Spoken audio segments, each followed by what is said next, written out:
There are dramas that start with a lie you can't stop watching. And there are dramas that start with a promise you're not sure you want kept. Maaf, Hanya Dewa Pedang is both. It opens on the kind of premise that sounds almost too clean: hidden swordsman, palace politics, accidental royal marriage. And then it quietly tightens the screws until you realize the story isn't actually about sword skill at all. It's about debt. It's about what people think they're owed, what they think they can take, and what happens when gratitude gets weaponized. And yeah, you're on Flick Flare with me. And if you like long-form drama talk that treats these stories like they matter, because they do, just toss a casual subscribe my way. No pressure. I'm going to keep spoilers moderate here, meaning I'll talk about the big narrative turns the premise is clearly built around. But I'm not going to pretend I have some episode-by-episode roadmap that I don't. I'm here for the emotional architecture, the character math, and that specific kind of palace dread this story bakes into its bones. The first thing that grabbed me, honestly, is how Stephen is introduced in the storyline. A hidden swordsman. Not a chosen one. Not a loud hero with a prophecy stapled to his back. Hidden. That word matters. Because a hidden person doesn't just have a secret. They have a habit. They've built a whole lifestyle around being overlooked. And the moment you drop someone like that into a palace, into a place where being seen is currency, you're basically throwing a shadow into a room full of mirrors. Stephen doesn't enter the palace for glory. He enters because of Julia, because he's repaying a debt. And I love that choice, because repaying a debt is one of those motivations that can be noble or tragic depending on how the story handles it. Gratitude is beautiful, but it also has teeth. It can trap you. It can make you confuse obligation with purpose. And you can feel that baked into the setup. Stephen isn't chasing power. He's trying to stay faithful to something that saved him, something that formed him. The palace is just the price of admission. Here's where the show gets sneaky, because the storyline says he accidentally becomes the husband of Princess Cecilia, and that could easily be played as fluffy chaos. You know the vibe. Mistaken identity, comedic misunderstandings. Suddenly he's in silk robes, and someone's calling him Your Highness while he chokes on tea. But the way this premise sits next to invasion and betrayal, and the Emperor is the mastermind, tells you immediately this is not a cozy accident. That marriage isn't a cute detour. It's the hinge the whole door swings on. Let me sit in that for a second. Because if you've watched enough palace dramas, you know how accidental marriage is rarely accidental in the emotional sense. Even if the plot treats it like circumstance, the themes don't. A marriage like that is an instant identity rewrite. Stephen goes from hidden to publicly bound. Cecilia goes from princess to a woman whose private life becomes political property. And whether they want it or not, they become a symbol other people can attack. If you're still with me, good, because the part that makes this drama really hum isn't the sword fantasy, it's the way it turns relationships into pressure points. So let's talk about what the Stephen and Cecilia dynamic implies, even with just this storyline to go on. Stephen enters the palace to repay Julia. Cecilia enters the marriage because of an accident that becomes official reality. Both of them are dragged into roles they didn't audition for. That's not romance yet. That's survival. And survival stories are always more interesting when the people involved are forced to negotiate trust before they've even decided they like each other. There's also something deliciously tense about the name Princess Cecilia in this context, because a princess in a palace story is rarely free, even when she looks powerful. She's watched. She's managed. She's a piece on someone else's board. So when she ends up married to a hidden swordsman, the immediate question isn't, will they fall in love? It's, who benefits? Who arranged the conditions where this accident could be ratified? Who's using her? Who's using him? And why does this marriage feel like an unusually convenient, not tying Stephen to the palace permanently? Now let's pivot to Julia. Because Julia is the ghost that animates the whole thing. Stephen does all of this to repay her. And then the story reveals there's a mystery behind her death. That's the kind of narrative move that changes the color of every earlier scene. It turns gratitude into investigation. It turns a debt into a wound. And when a character is driven by repaying someone, discovering their death wasn't just a tragedy, but part of something darker, doesn't just make them angry. It makes them question the meaning of their entire path. Here's a small confession, and I'm being real about it. Stories about gratitude hit me harder than stories about ambition. Ambition is easy to understand. It's loud. Gratitude is quieter. And when it breaks ugly. Because the person who's grateful often feels like they don't own themselves. They feel like their life is on loan. So when Stephen walks into that palace under the banner of repaying Julia, I don't read it as heroic. I read it as dangerously self-erasing. Like he's about to spend himself down to nothing and call it honor. And that's where I think Maaf, Hanya Dewa Pedang gets its emotional leverage. It doesn't just throw external threats at the couple and call it stakes. It sets up internal stakes that are almost wars. If Stephen's core identity is built around paying a debt, who is he when the debt becomes poisoned by betrayal and imperial rot? Let me paint the kind of mini-scene this storyline naturally conjures. Because even without episode specifics, the emotional geometry is clear. I can see Stephen at the palace threshold, stone underfoot, that unnatural cleanliness these places always have, like the building itself is allergic to ordinary life. The air feels cooler than it should. Guards don't look at him with curiosity. They look at him like they're already bored of him, like he's just another body passing through a machine. And Stephen, who's lived hidden, keeps his expression controlled, shoulders loose, eyes lowered just enough to read as respectful. He's listening more than he's looking. Somewhere in the back of his mind is Julia's name, like a steady drumbeat he uses to keep fear from showing. Then a door opens, too wide, too heavy, and the sound of it doesn't feel like welcome. It feels like the start of being owned. That's the texture I think this drama is aiming for when it says, hidden swordsman enters the palace. Not adventure. Consent being slowly removed. And just when you think you know what lane you're in, secret martial genius infiltrates royal court. Boom, marriage. I want to give the story credit for choosing that twist early because it forces intimacy into a space that thrives on distance. A swordsman can hide in corners. A husband can't. A husband is inspected. A husband is discussed. A husband is either a tool or a scandal. And either way, he's public property. One thing I'm curious about, and I'll phrase this as interpretation, not some fake certainty, is whether the drama plays Stephen's accidentally becoming her husband as a trap that reveals how little agency anyone has under empire. Because that would make the romance arc, if it becomes one, way more meaningful. Love in a palace story only matters to me when it's a rebellion, not when it's decoration. Now, the storyline drops the word invasion. And that's where the pacing usually either gets electric or messy. Invasion plots can be used as an excuse for noise, big battles, big speeches, big patriotism. Or they can be used as a stress test. What do people become when the walls that protected their lives start shaking? I'm hoping, based on the way betrayal and mystery are bundled into the same sentence, that this invasion isn't just enemy at the gates, but everyone's masks slipping under pressure. Because think about it. If Stephen is in the palace for Julia, and now he's attached to Cecilia, and an invasion hits, suddenly loyalty becomes a currency. People start asking who is truly committed to the throne, who is committed to the people, who is committed to themselves. And the show gives us a name for betrayal, Rowan. Rowan is fascinating to me even as just a single data point. Because the storyline doesn't say there is betrayal, it says betrayal from Rowan. That suggests Rowan isn't just a faceless traitor. Rowan is someone close enough to matter. Someone whose betrayal hurts because it violates trust, not just security.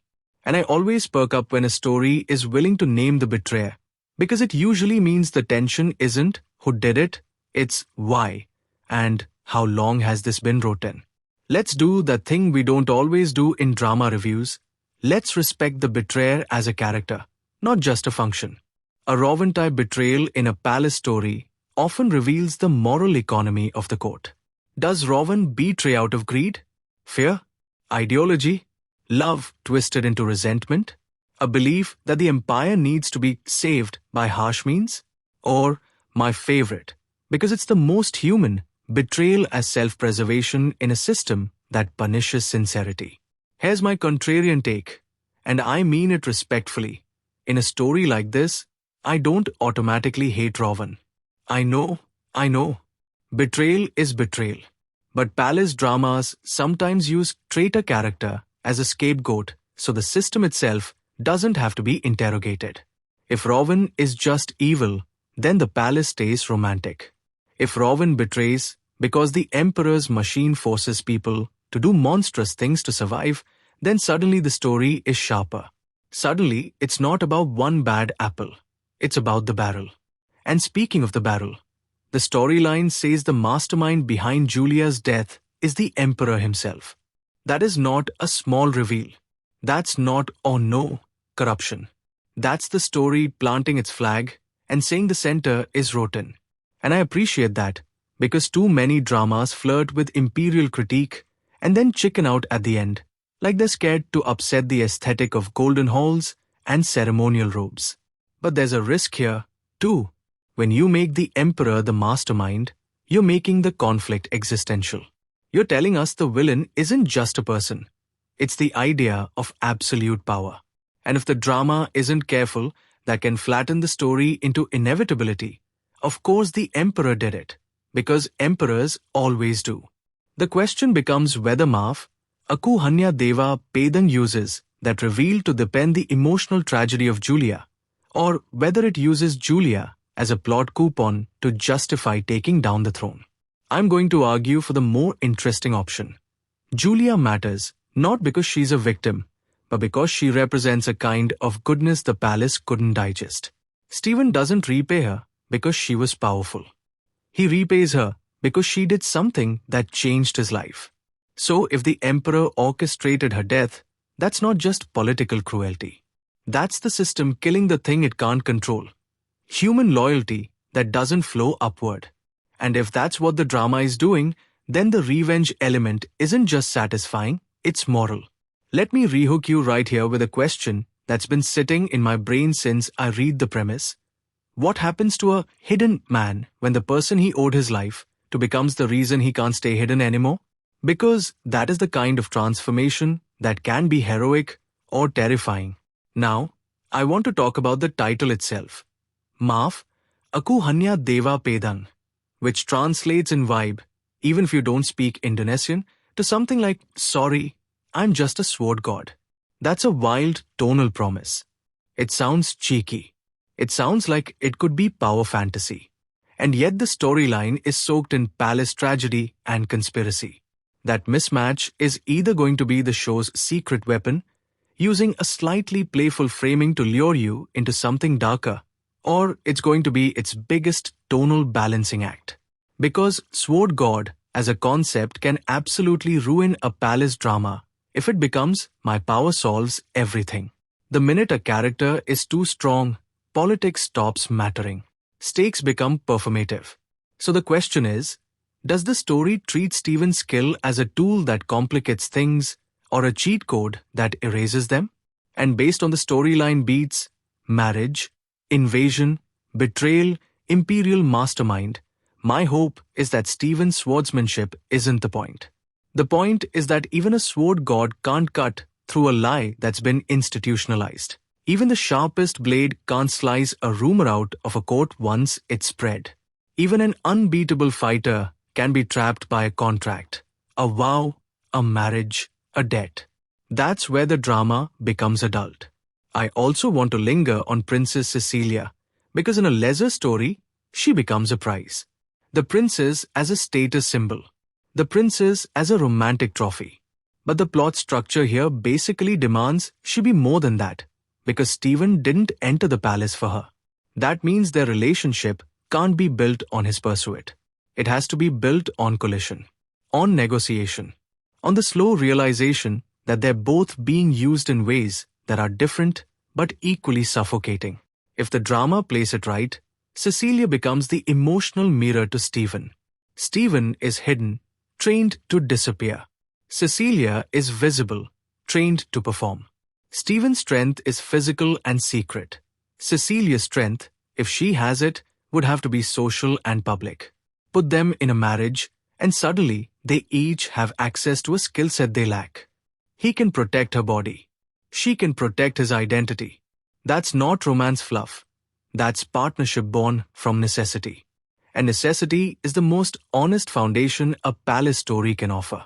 There's a particular kind of intimacy that forms when two people realize they're both trapped in the same room, even if one of them has nicer clothes. You start communicating in looks, in pauses, in what you don't say in front of servants, in the way you choose your words, because you assume the walls have ears, because they do. That brings me to craft, and I'm going to keep this grounded because I'm not here to invent camera shots like I'm writing fanfiction.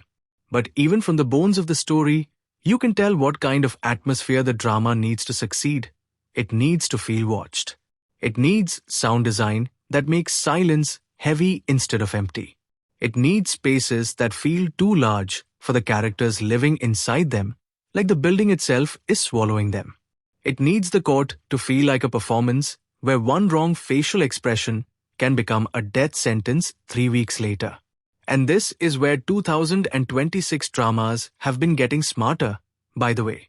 A lot of newer long-form productions understand that palace tension isn't created by shouting. It's created by restraint. It's created by the way someone pours tea too carefully because their hand is shaking. It's created by the way a hallway feels longer when you're walking toward judgment. If Maaf, Hanya Dewa Pedang leans into that, it's going to land. Now, I have to admit something mildly embarrassing. I'm incredibly easy to hook with the hidden expert forced into politics trope. It's basically my kryptonite. Give me one scene where a quiet person is underestimated in a room full of smug authority, and I'm suddenly sitting up like I've got a personal stake in the outcome. And yes, I am aware that this says something about me. We can unpack it later, or we can pretend we didn't notice. But what separates a good version of that trope from a forgettable one is whether the hidden expert actually changes internally. Stephen can't just reveal power. He has to reveal character. He has to be forced to choose what kind of man he is when violence isn't the hardest problem in the room. And that's why the Julia thread is crucial. Julia's death mystery forces Stephen to confront not just who killed her, but what did she die for? And was my devotion used against me? If the emperor is behind it, then Stephen's debt to Julia becomes inherently political, even if he wanted it to stay personal. That's a brutal narrative twist because it denies him the comfort of private loyalty. The palace doesn't let you love someone quietly. It drafts your love into service. One of the best things a drama like this can do is make you feel the weight of an oath. Not the Romans vow, necessarily, but that internal vow Stephen carries: repay Julia, honor Julia, protect what she protected. And the palace, being the palace, will test that vow in the ugliest ways.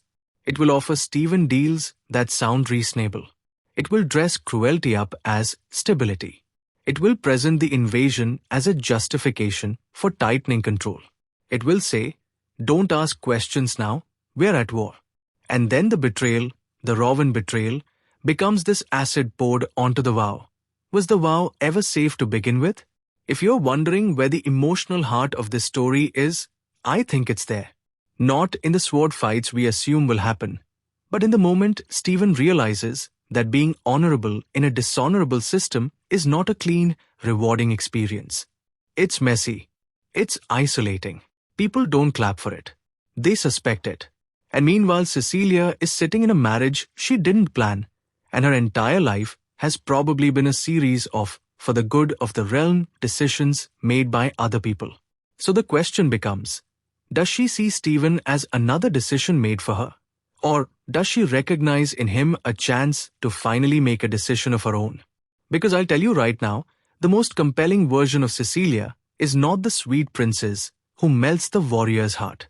The most compelling Cecilia is the one who learns how to use the court's own rules to corner the emperor's machine. The one who realizes marriage can be a shackle, yes, but it can also be a platform.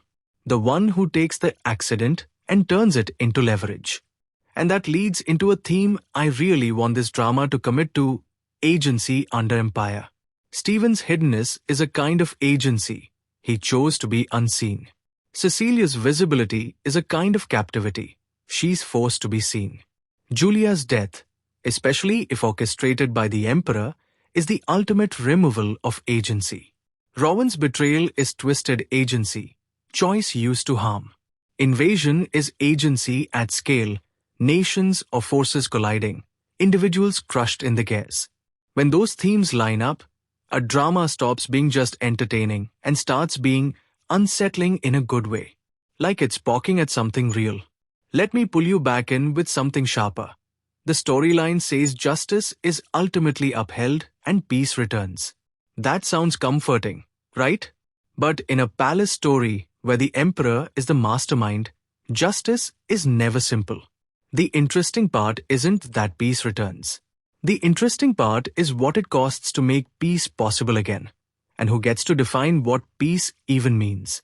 And I'm not even talking about big battle outcomes. I'm talking about personal peace. Stephen's peace. Cecilia's peace. The kind of peace where you can sleep without listening for footsteps outside your door. The kind of peace where your loyalty isn't treated like a resource to harvest. So when the story promises justice, I'm immediately listening for whether it's the kind of justice that repairs, or the kind that simply replaces one controller with another. Palace stories love to end with the bad guys punished, but the really brave ones ask whether the system that created the bad guy has actually changed. Now, because I'm keeping spoilers moderate, I'm not going to pretend to map out exactly how the drama executes its justice phase beyond what the storyline already says. But I can talk about what the reveal of the emperor as the mastermind does to the narrative structure. It turns the story into a funnel. Everything gets pulled toward the throne. Every earlier conflict, Stephen entering the palace, the marriage to Cecilia, the invasion, Rowan's betrayal, starts to look like ripples from the same stone. That can be incredibly satisfying if the writing is tight, because it gives the story a sense of inevitability. Like fate, like gravity. But it can also be a trap, because inevitability can flatten character choice if you're not careful. If everything is the emperor planned it, then what do the characters do besides react? The drama has to preserve the feeling that Stephen and Cecilia are still making meaningful choices, even as the net tightens. And this is where I want to circle back to Stephen as a hidden swordsman, because hidden people are often reactive by nature. They avoid notice. They respond to threats. They don't initiate big visible moves, because that's how you survive when you're trying not to exist. So the arc Stephen needs, emotionally, is not just become stronger or become braver. It's become willing to be seen, willing to be hated, willing to be misinterpreted, willing to step into history instead of slipping around its edges. If the drama gives him that, then the sword god label stops being cringe and starts being tragic. Because godhood in these stories isn't glory. It's responsibility that isolates you. And the marriage to Cecilia is the perfect engine for that. Because marriage is visibility. Marriage is paperwork. Marriage is witnesses. Marriage is people gossiping about you in rooms you're not allowed to enter. Even if Stephen could win every fight, he can't win against being talked about. Cecilia, on the other hand, has likely lived her whole life inside the weapon of rumor. If she's smart, and I'm assuming the drama wants her to be, she will understand that survival in the palace isn't about being innocent. It's about being strategic without becoming cruel. There's also the invasion element, and I want to treat it carefully because invasion can mean a lot of things in a drama. It can be a real external army. It can be political takeover. It can be an incursion that exposes weaknesses. But whatever form it takes, its narrative function is usually to force unity, real or fake. And unity is where betrayers thrive because it becomes easy to hide a knife inside a flag. Rowan's betrayal landing during an invasion is thematically perfect because betrayal in wartime doesn't just hurt feelings. It kills people. It collapses trust at the worst possible time. It also gives the court an excuse to crack down. Again, that for stability language that always makes my skin crawl. If Maaf, Hanya Dewa Pedang is smart, it'll show how leaders use invasion to justify authoritarian decisions, and how ordinary people are pressured into complicity because they're afraid. And then Julia's death mystery becomes not just personal but emblematic. If the emperor can orchestrate the death of someone like Julia, what else has he orchestrated under the cover of security? I want to pause on Julia one more time, because she's easy to turn into a saint, and I don't actually want that. Even if Julia was purely good, the more interesting angle is how Stephen's memory of her operates. People don't repay debts to real humans. They repay debts to the version of that human they carry inside them. A drama like this can use that to great emotional effect. Stephen's devotion to Julia might be his strength, but it might also be his blind spot. It might stop him from seeing certain truths because he doesn't want her story to be complicated. And I don't mean complicated like she was secretly evil, because that would be an invention and it's not in the storyline. I mean complicated like all human relationships are complicated. Maybe Stephen's debt to Julia is so large that it threatens his ability to form new bonds like with Cecilia. Not because he doesn't care, but because his care has already been pledged, already been spent. That kind of tension is quiet, but it's potent. It's the kind of thing that shows up in tiny moments. A pause before he answers Cecilia honestly, because he's not used to honesty being safe. A hesitation when she asks why he really came to the palace, because Julia feels like a private prayer, and he doesn't want the court to hear him speak it out loud. And look, I'm not going to sit here and pretend I don't love the mess of an arranged or accidental marriage storyline when it's done right. The best ones are basically two people being forced to share oxygen in a toxic building while slowly realizing the only way out is through each other. It's romantic, yes, but it's also political. And if you're a newcomer to this kind of drama, that's the appeal. Every tender moment is also a tactical risk. Every time Stephen and Cecilia choose trust, they're handing each other a weapon. Let's rehook again, because this is where the story's real sting lies. When your enemy is the emperor, what does loyalty even look like without turning into treason? And if Stephen's goal begins as repay Julia, how does that goal survive contact with a truth this ugly? The storyline promises that in the end, justice is upheld and peace returns. So the arc is, in a broad sense, from hiddenness to exposure, from personal debt to public reckoning, from invasion and betrayal to restored order. The question I care about is whether the drama makes restored order feel earned or merely declared. Because I've seen plenty of stories where peace returns because the script says so. The ones that stick with you are the ones where peace returns, but you can still feel the scorch marks. And again, I want to keep this honest. With only the storyline, I can't confirm the specific methods, the specific confrontations, the exact sequence of reveals. But what I can talk about is why this setup is so inherently watchable when executed with care. It's a pressure cooker design. You have a protagonist motivated by gratitude. You have a princess bound by image. You have a named betrayer, which means intimacy is going to be broken. You have an invasion, which means the external world is crashing in. And you have a top-level mastermind reveal pointing to the emperor, which means the story is not afraid to accuse power directly. That's not a small thing, especially in palace dramas that sometimes romanticize authority by default. The decision to make the emperor the one behind Julia's death is a statement. It says, the harm isn't accidental. It's engineered. And that's why, emotionally, I think the Julia thread is the anchor. If Julia's death were random, Stephen's journey could become generic heroism. But because her death is tied to the highest power, Stephen's journey becomes a direct confrontation with the system that decides whose life matters. Now, let's talk about the experience of watching something like this, because a big part of why people come to channels like Flick Flare is not just what happened, but how did it feel? And the feeling this storyline sets up, if the drama leans into it, is that creeping realization that the palace is a trap disguised as a home. The invasion is a trap disguised as patriotism.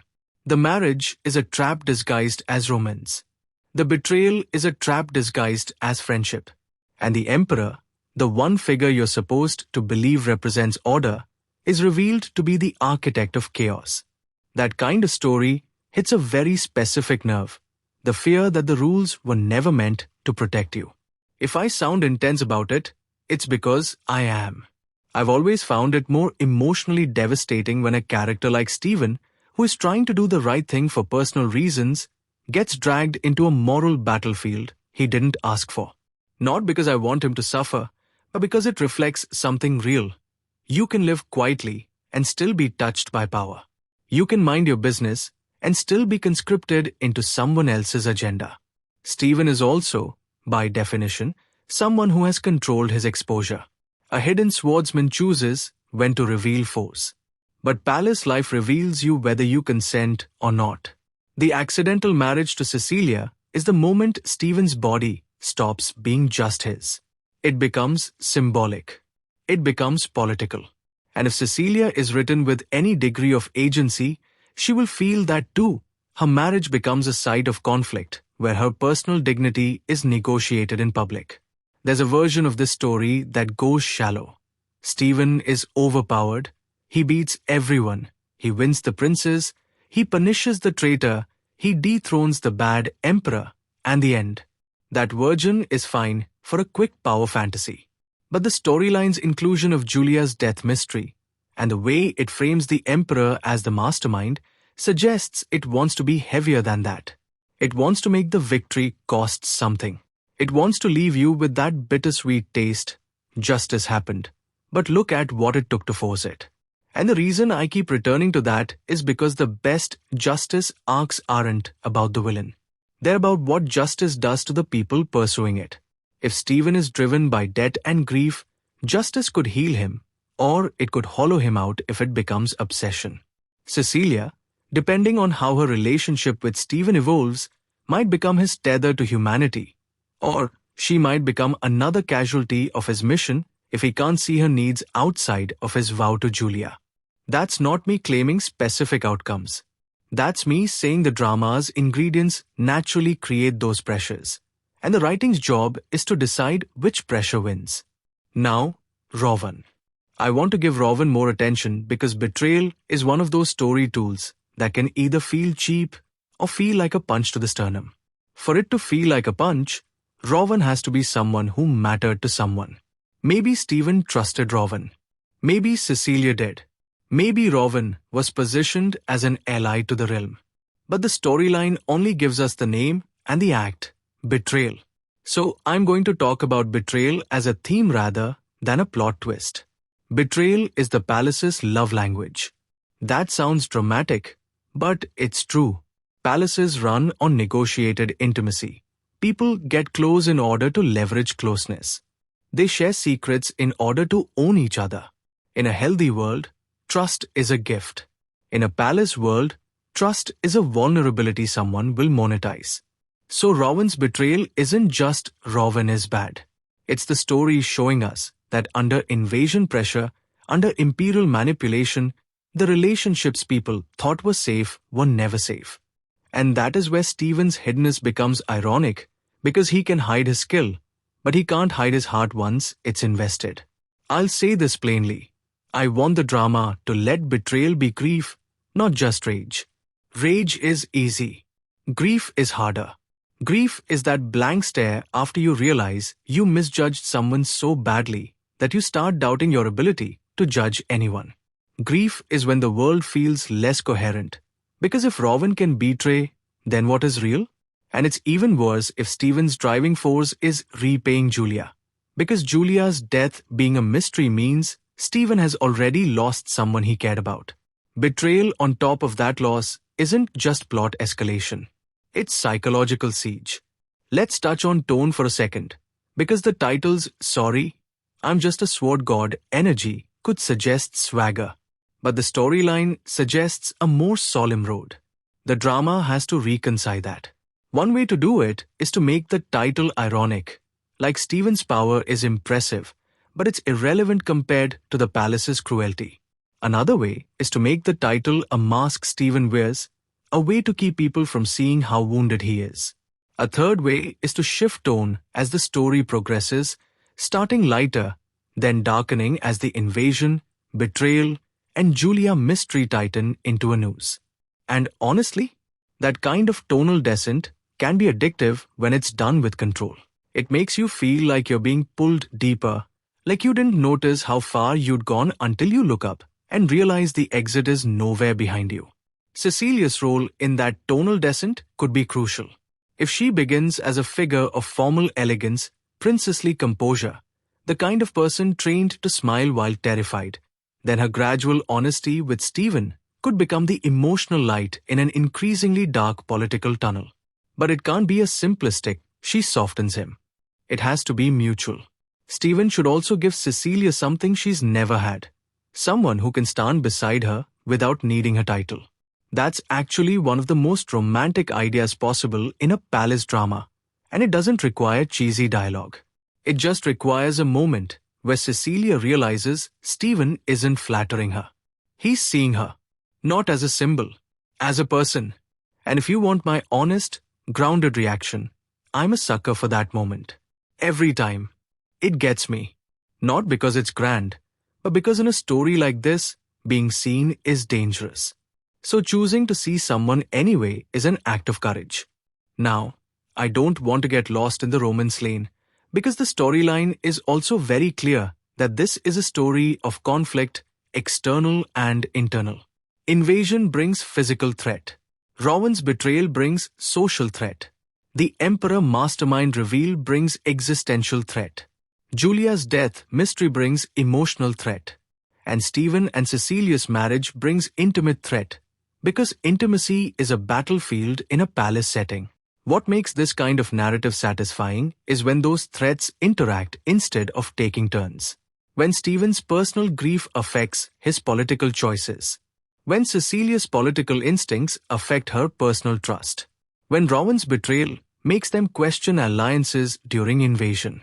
When the Emperor's shadow makes even victories feel temporary. That interplay is what gives a long-form drama momentum without relying on constant action. And speaking of momentum, one of the things I'd be watching for, if I'm reviewing this as a 2026 release, is whether the story understands escalation. It already has built-in escalation. Hidden swordsman enters palace. Accidental royal marriage. Invasion. Betrayal. Mystery deepens. Emperor implicated. Justice and peace at end. That's a strong spine. But the difference between strong spine and great drama is muscle. It's the connective tissue of scenes where characters make choices that feel both surprising and inevitable. Stephen's choice to enter the palace is one of those. It reads simple, repay Julia. But it's actually loaded. It suggests he either has nowhere else to put his loyalty, or he's trying to make meaning out of his life through service to her memory. And if that's the case, then the palace isn't just a setting. It's a test of whether Stephen's loyalty is life-giving or self-destructive. Cecilia's response to being married, accidentally or not, is another choice point. Does she resent Stephen? Does she pity him? Does she see him as an opportunity? Does she protect him? Or does she keep him at emotional distance because that's safer?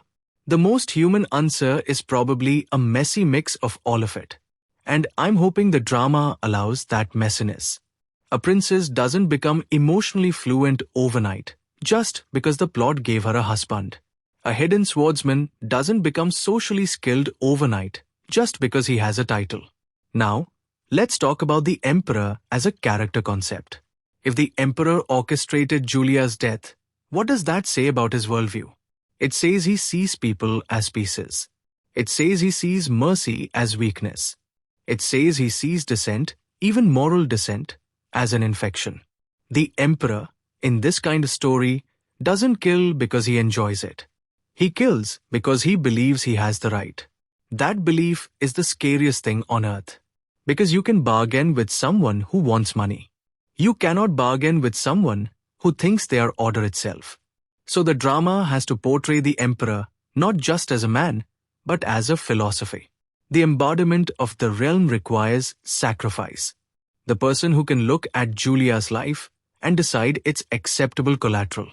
And then the drama positions Stephen, who is driven by personal loyalty, as the opposite philosophy. A single life matters because it mattered to me. That's the clash. Systemic logic versus human loyalty. This also explains why invasion is such a useful plot engine. Invasion is the ultimate justification for systemic logic. Leaders love war because war makes people accept cruelty. War makes people accept secrecy. War makes people accept that some deaths are necessary. So if the emperor is a mastermind, invasion becomes his cover. Rowan's betrayal becomes his instrument. Julia's death becomes his message. And Stephen and Cecilia become his problem. Again, I'm not claiming the emperor literally orchestrated the invasion. The storyline doesn't say that. I'm saying thematically, invasion often functions as cover for authoritarian control. Even if the invasion is external and genuine, authoritarian leaders exploit it. That's consistent and safe to say without inventing plot. Now, one potential pitfall. When the emperor is revealed as mastermind, some stories unintentionally make the protagonist less active. Because the villain feels omnipotent, the hero can feel like they're just being swept along. To avoid that, the drama needs to emphasize Stephen and Cecilia's choices, their strategy, their sacrifice, their ability to adapt. Stephen's skill gives him one kind of agency. Cecilia's position gives her another. Rowan's betrayal can remove agency temporarily by destabilizing trust, but the characters must respond in a way that feels like growth, not convenience. And this is where the hidden swordsman trope becomes fascinating again. Hidden characters are used to losing agency socially. They expect to be underestimated. They operate in narrow lanes. But the palace forces Stephen into wide lanes. He becomes Cecilia's husband. That alone makes him a public actor, whether he wants to be or not. So his arc is literally an arc from private agency to public agency. That's a huge emotional transition. Here's another small confession. Because I keep finding myself emotionally invested in this structure. I love stories where a character doesn't want to be a symbol, but becomes one anyway. It's one of the most heartbreaking forms of heroism. Because the character didn't choose the spotlight for ego, the spotlight chooses them. And then they have to decide whether to run or to stand. Stephen's debt to Julia is what puts him on that path. Cecilia is what keeps him from running, because marriage ties him to a person, not just a mission. And in the best version of this story, that personhood is what prevents Stephen from becoming a pure revenge instrument. Because revenge stories can turn protagonists into blades. Sharp, efficient, empty. Cecilia can be the reason Stephen stays human. Not as a softener, but as a reminder that justice has to build something, not just destroy. Now let's talk about peace returns again, but from a thematic angle. Peace isn't the absence of conflict, it's the presence of trust. After betrayal, trust is hard. After invasion, trust is fragile. After discovering the emperor orchestrated a death, trust feels almost impossible. So peace returning implies that the story believes trust can be rebuilt. That's a big belief. And it means the drama has to show some kind of moral repair. Maybe not perfect repair, but repair. Stephen repairing his sense of purpose. Cecilia repairing her relationship to power. The realm repairing its relationship to truth. Those are massive tasks. And if the drama tries to rush them, the ending can feel unearned. But we are not ending. We're sitting in the middle of the storm. We're looking at the mechanics that would make the ending work. Rowan's betrayal is the emotional accelerant here. Betrayal forces characters to redefine their boundaries. Stephen might stop trusting easily. Cecilia might become even more guarded. Or, and this is the more interesting option, they might become more honest with each other precisely because everyone else feels unsafe. Sometimes betrayal can strengthen the central relationship if it pushes the couple into a "we only have each other" dynamic. That can be romantic, but it can also be suffocating if it becomes codependency. The best dramas thread that needle. They show intimacy deepening, but they also show the danger of making one person your entire world. So I would want Maaf, Hanya Dewa Pedang to let Stephen and Cecilia develop trust in a way that still respects their individuality. Cecilia should not become merely Stephen's moral compass. Stephen should not become merely Cecilia's shield. They should each have an interior journey. Now, I'm going to talk about the visuals again, but specifically how to depict hiddenness versus royalty. Stephen's world before the palace, implied by hidden swordsman, is likely more grounded, more textured, less ornamental. The palace is ornamental, polished, controlled. A director can show Stephen's discomfort by framing him as slightly out of place in symmetrical shots. He's the asymmetry. He's the human stain in a pristine composition. Cecilia, in contrast, has probably learned to become part of the symmetry. She knows where to stand so the painting looks right. She knows how to move in a way that doesn't disrupt the court's illusion of perfect control. So when she starts to trust Stephen, or when she starts to rebel, the visual language could shift. She could be framed less like a decorative element and more like a disruptive presence. Those are subtle choices that make character development feel physical. And music can underscore that shift. Cecilia's early theme might be formal, restrained. Stephen's might be minimal, maybe even absent at times. When they align, the score can blend them. That's the kind of craft detail that makes a drama feel expensive in the best way, not in budget, but in intention. Another rehook, because I want to keep your attention on the heart of it. If the emperor killed Julia, then Stephen's fight isn't against a man, it's against a worldview. So what worldview does Stephen adopt by the end? Does he become a mirror of the emperor, or does he carve out something different? That's what I'm watching for in any revenge adjacent arc. The danger of becoming what you hate is not a cliché. It's a real psychological risk. When you pursue justice, you can slip into cruelty and tell yourself it's necessary. The emperor certainly tells himself that. So Stephen's arc must include moral tests. Not just can you win, but can you stay clean? And clean doesn't mean never violent. It means violence guided by a value system that doesn't collapse into the logic of domination. Cecilia's arc, meanwhile, could be about disentangling order from obedience. Royal characters are often taught that stability is the highest value, and stability often means suppressing truth. Cecilia might have to learn that real peace requires confronting rot, not covering it with ceremony. And that's why I keep insisting her character can't just be the love interest. She has to be the ideological battleground, too. Rowan's betrayal provides a third ideological track: pragmatism without morality. Do what you must to survive. That's the worldview that keeps empires functioning because it creates collaborators. Not everyone in a corrupt system is a mastermind. Most are just people trying not to die. If the drama shows that, it becomes richer. It makes the world feel real. Now, because I'm doing moderate spoilers, and we do know the ending outcome in broad strokes, justice upheld, peace returns, I want to explore what that implies about the narrative's emotional rhythm. Usually, a story like this has a descent into darkness before it climbs into resolution. The invasion and betrayal likely mark that descent. The emperor reveal likely marks the bottom of the pit, where hope feels thin. And then the justice arc is the climb. The climb is the hardest part to write, because the audience has to believe hope is possible without feeling like the script is cheating. Hope has to be built from choices, not from coincidence. So the drama has to plant tools early, relationships, values, information that make later justice plausible. Stephen's initial vow to Julia is one such tool. Cecilia's marriage bond is another. Rowan's betrayal, ironically, can also become a tool if it forces truths into the open.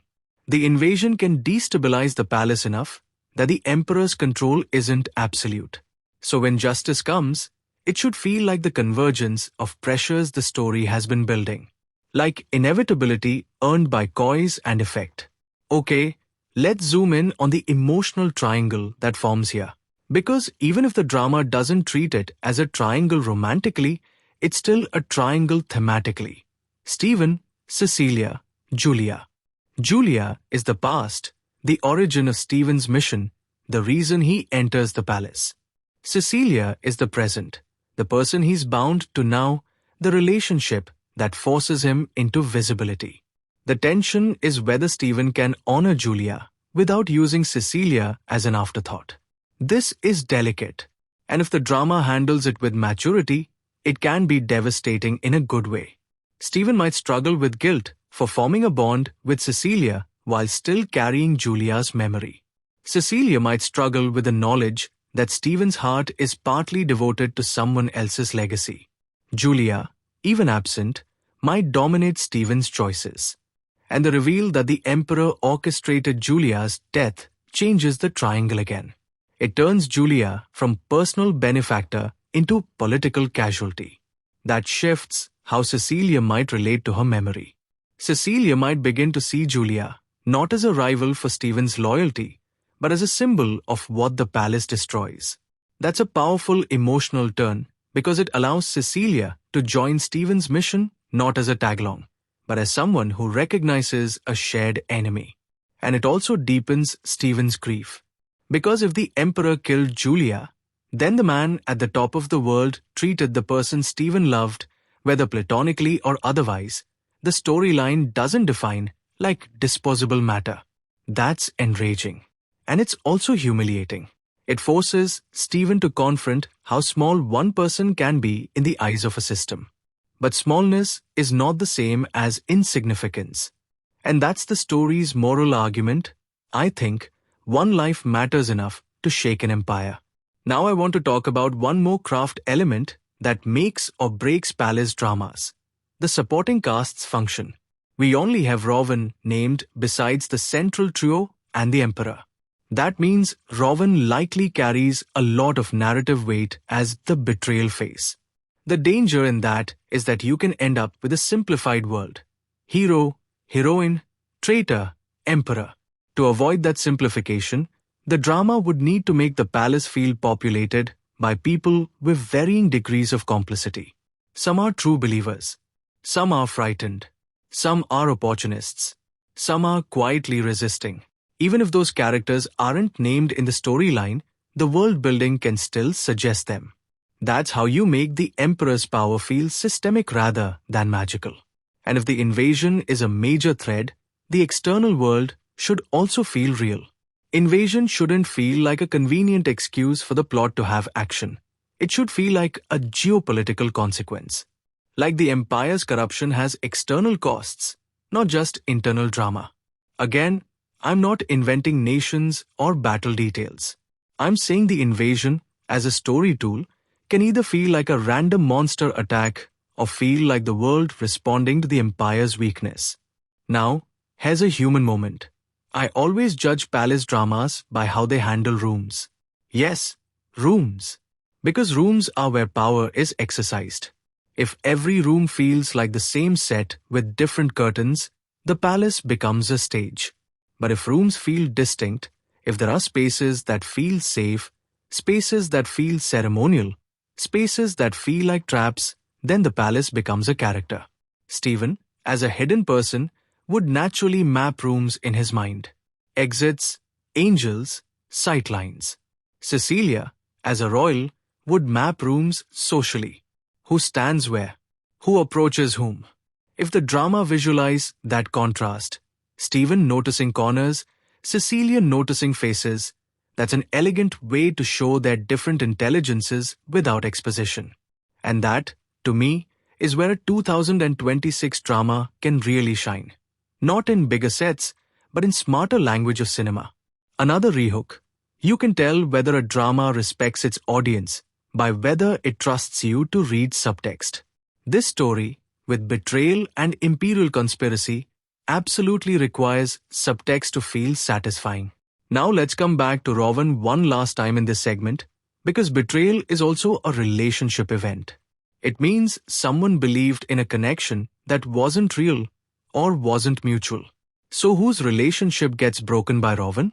If Rowan betrays Stephen, then Stephen's trust is damaged. If Rowan betrays Cecilia, then Cecilia's sense of safety in her own court is damaged. If Rowan betrays both, then the central couple might be forced into alliance more quickly. And betrayal often creates paranoia, which is delicious in palace dramas when used carefully. Paranoia changes how people speak. It makes them indirect. It makes them test each other. It makes them interpret kindness as manipulation. That's where the writing can get really sharp. Dialogues that have two meanings, gestures that could be either comfort or surveillance. If the drama is too blunt, paranoia just becomes shouting and accusations. If it's subtle, paranoia becomes atmosphere.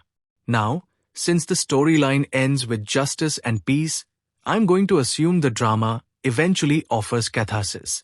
But catharsis is only catharsis if the preceding pain was specific. Julia's death has to feel like more than a plot trigger. Rowan's betrayal has to feel like more than a twist. The invasion has to feel like more than a backdrop. The Emperor being mastermind has to feel like more than a villain upgrade. They need to be emotional events with fingerprints. And Stephen and Cecilia's marriage has to feel like more than a trope. It has to feel like a living thing that changes under pressure. If I had to name the most compelling emotional question in this entire premise, it's this. Can Stephen and Cecilia build something real in a world designed to turn relationships into leverage? Because that's what palaces do. They commodify intimacy. They turn marriage into policy. They turn friendship into alliance. They turn loyalty into surveillance. So for Stephen and Cecilia to have anything resembling genuine connection, they have to actively resist the palace's tendency to exploit them. That resistance can be quiet. It can look like them telling each other the truth when lying would be safer. It can look like them choosing each other's safety over public approval. It can look like Cecilia refusing to let Stephen be treated as a disposable consort. It can look like Stephen refusing to treat Cecilia as just a route to justice. And if the drama gives us even a few scenes where those choices are made with real consequence, where honesty creates danger but also strengthens them, then the romance, if it's there, becomes profound. All right. I want to end this stretch on a forward-moving thought rather than a wrap-up. The storyline's promise of justice upheld suggests the characters eventually step into open confrontation with the Emperor's truth control. And the most interesting version of that confrontation isn't a sword swing. It's a moment where Stephen and Cecilia stop playing the palace's language and force the palace to answer to theirs. And the wild part is, that kind of confrontation doesn't have to be loud to be devastating. In fact, with a figure like an emperor, someone who survives by controlling the terms of every conversation, silence and refusal can hit harder than any shouted accusation. The first time a character stops performing for the throne is the first time the throne actually has to work to keep its authority. What I keep imagining, structurally, is the story arriving at a point where Stephen realizes his skill is almost irrelevant unless it's paired with narrative power. Not narrative like fiction, but narrative like public perception, the official record, the version of events that gets repeated until it becomes reality. A sword can win a moment. Narrative wins a generation. And since the Emperor is positioned as the mastermind behind Julia's death, he's not just killing people, he's killing meanings. He's making certain lives disappear from the moral ledger. That's why Julia's presence in this drama, despite being defined in the storyline primarily through Stephen's death and her death, matters so much as a thematic anchor. Julia is the proof that Stephen's loyalty can exist outside of the palace's economy. She's the proof that a relationship can be based on something other than status. So when her death becomes a mystery and then points upward, it's not just who did it. It's the empire declaring war on unapproved loyalty. And Stephen, to me, reads like the kind of protagonist who would rather take a beating than let his loyalty become performative. He's a hidden man. Hidden men hate spectacle. They hate being used as symbols. But the palace forces symbolism onto him the second he becomes Cecilia's husband. That marriage doesn't just bind to people, it binds to narratives. Stephen becomes part of royal optics. Cecilia becomes part of his outsider story. They are both drafted. So the emotional question becomes less, can they trust each other? And more, can they protect the parts of themselves that the palace wants to consume? I want to spend some time on what accidental husband can mean emotionally because it's easy to treat that beat as cute chaos. And the storyline simply does not support a purely cute reading. An accidental marriage inside a palace is not a meet cute. It's a jurisdiction change. It's a shift in who gets to make decisions about your body, your time, your movements, your speech. Even if the characters personally choose kindness, the institution around them doesn't. If the drama is paying attention, it will show that kind of pressure in small humiliations. Not necessarily cruelty, but constant interruption, constant supervision, the inability to be alone without permission, the feeling that even private affection, even private grief is being taxed. Stephen can't mourn Julia freely if the palace suspects that mourning is politically inconvenient. Cecilia can't express anger freely if that anger could be weaponized as evidence of disloyalty. They become people whose inner lives are monitored by implication. And that's why a romance in this context, if it blossoms into something, has to be built on quiet courage. It has to be built on choices that say, I believe you, in a world that benefits from disbelief. There's a particular kind of scene that palace dramas often use to show this, and I'll describe it in a way that stays safely general. Two characters sit in a beautifully decorated room, everything polished, everything expensive, everything safe. They speak in careful half-truths because they assume they're being overheard. But in the pauses, in the glances, you see them passing real information. A word stressed a little too hard. A cup placed a little too close to the edge. A hand hovering, then retreating. The room becomes a chessboard. But the intimacy is in the fact that they're learning each other's code. Stephen and Cecilia are perfectly designed for that kind of coded intimacy. Stephen's code is physical. Cecilia's code is social. Together, they can create a private language inside a public cage. Now let's bring invasion back into the conversation. Because invasion is the external threat that makes the internal rot impossible to ignore. It's also the thing that tests whether the empire's order is real or just ceremony. In a functioning realm, invasion reveals resilience.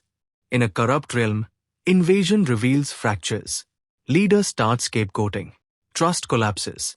People choose sides based on survival, not principle. That's where Ravan's betrayal becomes more than a personal wound. It becomes an emblem of what the system does to people under pressure. And I keep circling to Ravan because naming the betrayer is such a deliberate choice. If the story wanted to focus on whodunit suspense, it wouldn't hand you Ravan like that. It would hide it. So I read this as a story more interested in consequence than surprise. Ravan's betrayal is not a riddle, it's a grenade. The question isn't who threw it. The question is who loses limbs. Betrayal changes the internal temperature of a drama.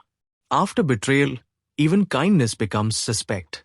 Every offer of help is weighed like it's a transaction. People become stingy with vulnerability. And in a palace drama, vulnerability is already dangerous. So betrayal doesn't just raise stakes, it narrows the range of emotional motion the characters feel safe making. That's why, if the story is emotionally honest, Stephen and Cecilia's relationship should become both more necessary and more dangerous after Ravan. Necessary because they need someone real. Dangerous because needing someone gives the palace leverage. It's a brutal paradox. Intimacy is how you survive, but intimacy is how you get killed. If Maaf, Hanya Dewa Pedang really leans into that paradox, then it becomes the kind of drama where you're not just watching plot. You're watching people negotiate the right to have a soul. I also want to talk about the Emperor Mastermind reveal as a thematic amplifier rather than a twist. When a story tells you the Emperor orchestrated Julia's death, it's saying the violence isn't a flaw in the system. It's a feature. It's governance. And that reframes everything, including the marriage. Because once the Emperor is exposed as that kind of manipulator, it becomes hard to believe anything significant in the palace happens without at least being influenced by his interests. Again, not claiming literal orchestration of every event, but the shadow changes how you read the space. It makes the palace feel less like a stage where characters freely act, and more like a machine where characters are processed. In that machine, Stephen's hiddenness is a problem. Machines hate anomalies. Cecilia's accidental marriage is also a problem, unless the machine can repurpose it. Rowan's betrayal might be a symptom of the machine working correctly. The invasion could be an external pressure that makes the machine run hotter. And that justice is upheld ending promise becomes, in that framing, not just bad guy punished. It becomes machine disrupted. That's why I keep emphasizing that Stephen's swordsmanship can't be the only answer. A sword can break a person. It can't dismantle a machine by itself. You need exposure, alliances, shifts in loyalty, breakdowns in legitimacy. You need the Emperor's narrative control to fail. So the satisfying version of the story is one where Stephen's blade is a tool inside a larger strategy. Often a strategy that Cecilia would be essential to, because she understands the system's pressure points. Stephen can protect bodies. Cecilia can protect meaning. Now, something that I think a lot of viewers underestimate is how hard it is for a story to make Peace Returns feel emotionally real after that kind of systemic horror. Peace can't just be the absence of the Emperor. Peace has to include the restoration of trust. And trust is not restored by declarations. It's restored by credible new rules, credible new boundaries, credible new accountability. Even if the drama doesn't show that in administrative detail. Because it's still a drama, not a civics lecture, it can show it emotionally. It can show Stephen no longer flinching at footsteps. It can show Cecilia speaking without rehearsing her face first. It can show them existing in a room without calculating exits. Peace can be portrayed as the nervous system finally unclenching. And when a drama gives you that kind of quiet relief, it can hit harder than any triumph scene. They're a sound I associate with good palace dramas when they're doing this right. The faint, constant hum of control. Not literal hum. More like the sense that there's always someone listening, always someone watching, always someone deciding. And when peace returns, that hum should fade. Not vanish instantly, because trauma doesn't vanish. But fade enough that you notice its absence. That's the difference between a happy ending and a healed ending. Let me shift gears and talk about editing rhythm for a second, because a story like this lives and dies on how it handles attention. Political scenes need space. They need breath. They need to let you feel the discomfort of a conversation where no one is saying what they mean. The invasion scenes, in contrast, can be cut tighter, because invasion is disorientation. But even there, clarity matters. Chaos isn't automatically exciting. Chaos without emotional anchors is just noise. So the editing has to know whose nervous system we are inhabiting. If we are in Stephen's perspective, action should feel controlled, almost cold, because Stephen is trained. If we are in Cecilia's perspective, action might feel more frightening, because she's not living in the same relationship to violence. And if we are in the palace's perspective, meaning the story wants us to feel the institution panicking, then invasion can be portrayed like a breach of sacred order. Those are choices. And they affect whether viewers feel immersed or exhausted. Music, too, has to be careful. A Sword God title might tempt a composer to go big and heroic, but the storyline suggests the mood should be more uneasy. Heroic music can undermine critique. It can make the empire feel glorious, even as it's being exposed as murderous. So the score needs restraint. Even the triumphant moments, if they exist, should probably be tempered with grief, Because Julia's death is not something you move past like a plot beat. And you know what? This is where I'll give you another slightly contrarian thought. I don't actually need the emperor to be charismatic. A lot of dramas try to make their top villain magnetic, like that's the only way to make them watchable. But an emperor mastermind who killed Julia? I'm fine with him being cold. I'm fine with him being banal. Because banal evil is the kind that runs institutions. A charming villain is fun. A bureaucratic villain is terrifying. The scariest line an emperor can have isn't kill them. It's handle it. Like the death is paperwork. If the drama understands that, it can make the emperor feel like a force rather than a flamboyant antagonist. Now, I want to dig into Stephen's identity again, but from a different angle. Hidden swordsman can mean many things. It can mean he's hiding his power to avoid conflict. It can mean he's in exile. It can mean he's part of some tradition of secrecy. But regardless of the reason, hiddenness creates a psychological posture. You become someone who observes rather than participates. You become someone who waits. Palace life punishes waiting, because waiting can look like hesitation, and hesitation can be exploited. Stephen is forced into faster decisions. Marriage forces decisions. Invasion forces decisions. Betrayal forces decisions. The Julia mystery forces decisions. So Stephen's arc, emotionally, is the death of neutrality. The palace kills the fantasy that he can stay on the edge. And that's a painful transformation, because neutrality is often a coping mechanism. It's how you protect your heart. It's how you survive when you're scared of caring. So if the drama is honest, Stephen shouldn't become a leader because it's cool. He should become visible because he runs out of places to hide without betraying his own values. That's where the personal confession part of me kicks in again. I have always found forced visibility narratives genuinely upsetting because I relate to the instinct to keep your head down and just do your job and not become a symbol. When a story says, "Yeah, sorry, you don't get that luxury," it's thrilling, but it also feels like a warning. Stephen's journey is basically the story telling him, your loyalty to Julia is going to demand more of you than you ever wanted to give. And Cecilia's journey might be the opposite.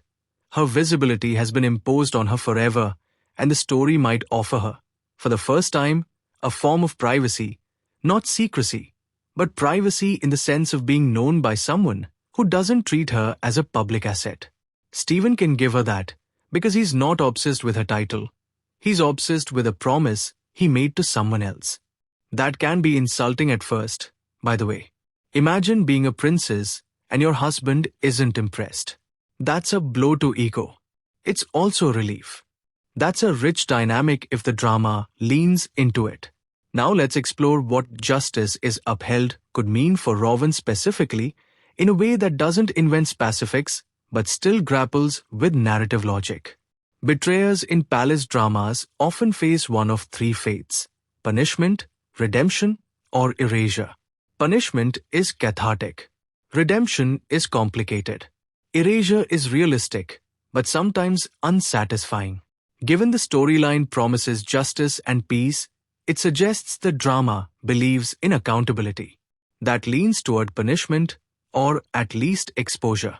But if the drama wants to be emotionally intelligent, it won't treat Rowan as a cartoon. It will treat Rowan as a case study. If Rowan is punished, it should feel like a tragedy as well as justice, because betrayal is often the product of fear and ambition in a system that rewards both. And if Rowan is exposed, that exposure also implicates the court. Because betrayal doesn't happen in a vacuum.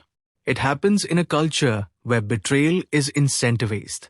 So even Rowan's downfall, if it comes, should feel like a crack spreading through the system, not a single rotten plank removed. The Emperor mastermind reveal takes that even further. If the Emperor orchestrated Julia's death, then Rowan's betrayal might not even be the worst act in the story. It might just be the most personal. And that's important, because the most personal wound often distracts from the bigger wound. Stephen might want to focus on Rowan, because it's easier to hate a peer than to hate a throne. Cecilia might want to focus on Rowan, because it's easier to believe the court has bad actors than to believe the court itself is designed for harm. So part of the character growth could be them refusing that distraction. Refusing to scapegoat Rowan as the sole problem. Holding the emperor accountable means holding the system accountable. That's not just plot. That's moral maturity. Another thing I want the drama to do, if it wants to be great rather than merely engaging, is to treat Julia's death as more than Stephen's fuel. The storyline doesn't give us Julia's own arc, so I can't claim what she did or who she was beyond being someone Stephen feels indebted to and whose death is mysterious. But the drama can still honor her by making her matter as a person, not just as an inciting incident.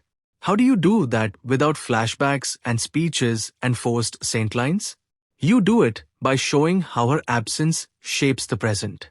You do it by letting Stephen's memories of her be complicated, tender, grateful, guilty, angry. You do it by letting Cecilia react to Julia, not as a rival, but as a moral reference point. You do it by making the truth of Julia's death politically consequential. If the emperor killed her, then telling the truth about her death is a form of justice that restores her dignity. That's not sentimental. That's radical. Because empires kill people and then steal their stories. They decide what the dead meant. They turn victims into criminals or into silence. So restoring Julia's truth is part of defeating the emperor. Which brings us back to performance nuance again. Stephen's actor needs to be able to carry grief without turning it into melodrama. Grief in a trained fighter often looks like stillness. It looks like over-control. It looks like avoiding certain topics because if you open the door, you don't know if you can close it. Cecilia's actor needs to carry a different kind of grief. Grief for a worldview collapsing. Grief for realizing your father figure or ruler figure is capable of that kind of evil. Grief for your own complicity. And the emperor's actor, if he's played with subtlety, should make you feel like the emperor doesn't consider himself evil. That's the worst kind. A man who believes he is righteous. A man who believes Julia's death was necessary. A man who believes Stephen's loyalty is dangerous. A man who believes Cecilia's body is a strategic asset. If the drama gives the emperor that kind of moral arrogance, it makes justice feel like more than revenge. It becomes correction. It becomes boundary setting for the realm itself.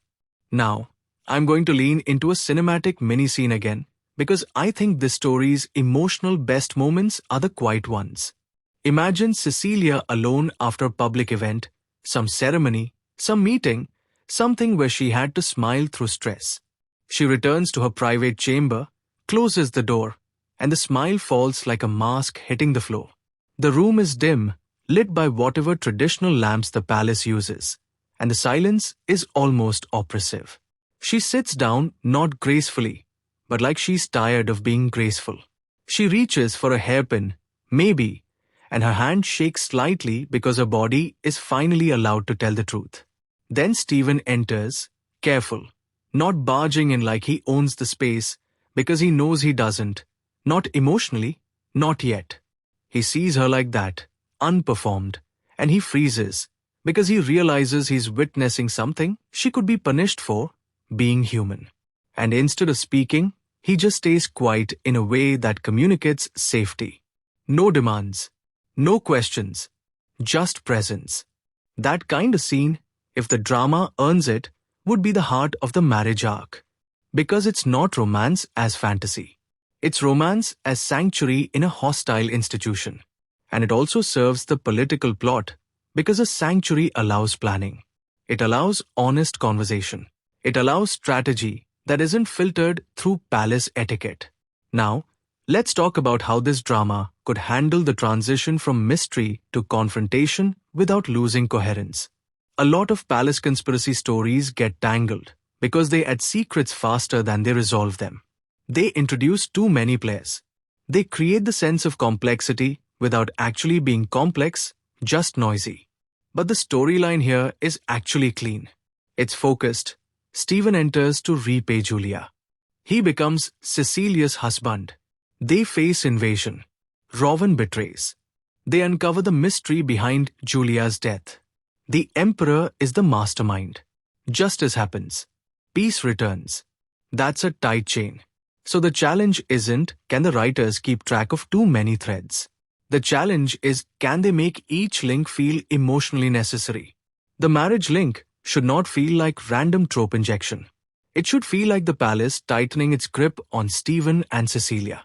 The invasion should not feel like a genre switch.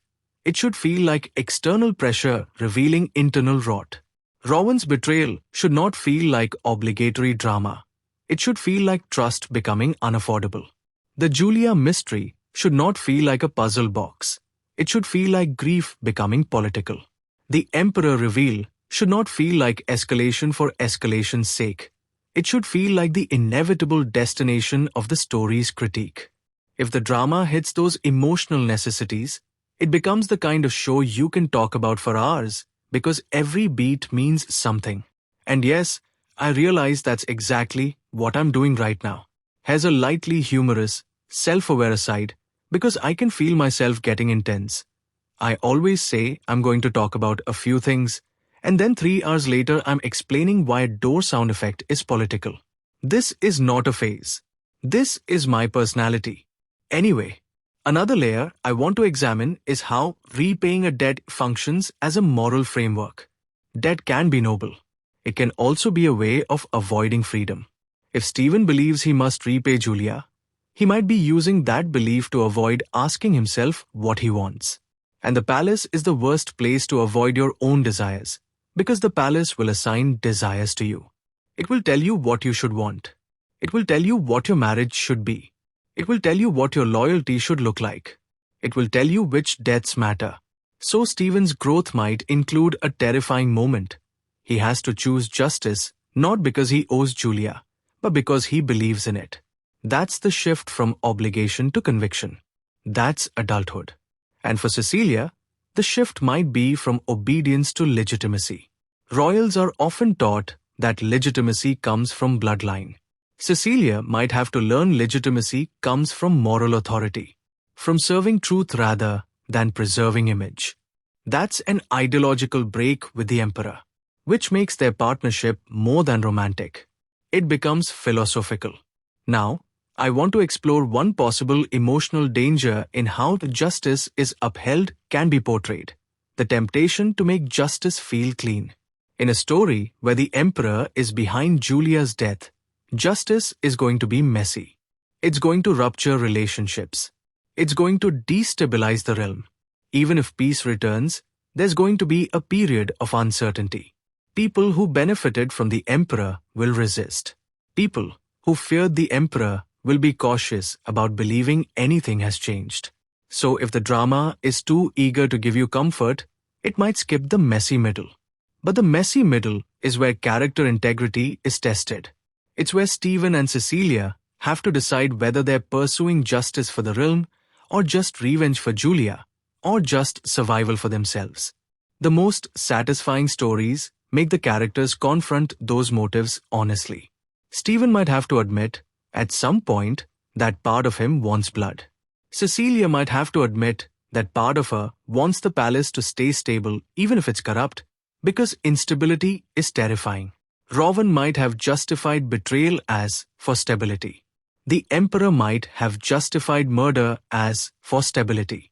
Stability becomes the seductive word that everyone uses to excuse harm. So the drama's moral job is to redefine stability. To say, stability without justice is just quiet violence. And that is, frankly, a message a lot of viewers resonate with even outside palace settings. Let's shift toward the invasion again, but from a thematic lens rather than an action lens.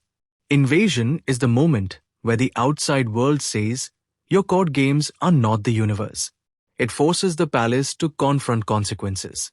It also forces characters to reveal priorities. Do they protect the people? Do they protect the throne? Do they protect themselves? Stephen, because of his loyalty framework, might prioritize protecting individuals. Cecilia might initially prioritize protecting the realm's symbol, because that's how she's been taught to interpret duty. But the emperor mastermind reveal complicates duty. If the emperor is corrupt, protecting the throne might be protecting the cause of harm. So the invasion could be the moment Cecilia realizes the realm is not the emperor. The realm is the people. That's a classic ideological shift, and it can be very powerful if it's depicted through specific choices rather than speeches. Again, I'm not going to invent a specific battlefield moment, but I will say the story's structure offers opportunities for decision points. Stephen refusing an order that would sacrifice innocence. Cecilia refusing to scapegoat someone. Stephen choosing to reveal his skill publicly even though it risks making him a target, because someone needs protection. Cecilia choosing to align with Stephen's moral clarity, even though it risks her status. Those kinds of choices are how you earn the justice and peace ending. Now, there's another craft detail I think matters. How the drama treats space during invasion versus during court scenes. In court scenes, space is controlled. People stand at designated distances. Protocol defines who can approach whom. That's spatial power. In invasion, space becomes chaotic. People run. Guards break formation. The palace's controlled geometry collapses. A director can show the collapse of imperial power simply by breaking symmetry. The palace is often shot in symmetrical compositions to imply order. Invasion can be shot with handheld instability, or with blocked corridors, or with crowded frames. It's the visual language saying, the empire's illusion of control is gone. And if the story wants to show Stephen's internal shift, it can mirror that visually. Early Stephen might be framed at the edges, half in shadow. Later Stephen might be framed in the center, fully lit, fully seen. Cecilia might start centered and composed, then be framed more dynamically as she steps out of her decorative role. These aren't just aesthetics. They are storytelling. Sound design can also do a lot with the betrayal beat. Betrayal scenes often work best when the sound drops out just slightly, like the world narrows to a pulse, a breath, a small ambient noise that becomes unbearable.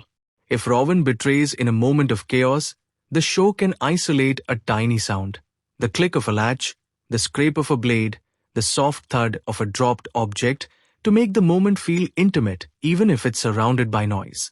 Because betrayal is always intimate, even in war, especially in war. Now, I want to confront something that might bother some viewers about a story like this. The emperor is the mastermind. Reveal can sometimes feel like it absolves everyone else. Like, well, the emperor made them do it. And I don't want that. I want the story to hold multiple people accountable in different ways.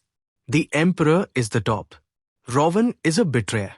But there are always people who enable power. There are always people who look away. There are always people who benefit from the system even if they didn't design it. If the drama is brave, it will show that. It will show that peace returning isn't just remove emperor and everything is fine. It will show the hard work of reorienting loyalty. It will show that justice is a process, not a moment. Even if it does that in emotionally symbolic ways rather than political procedure. Because, to me, the most mature form of justice in stories like this is not punishment, it's cultural change.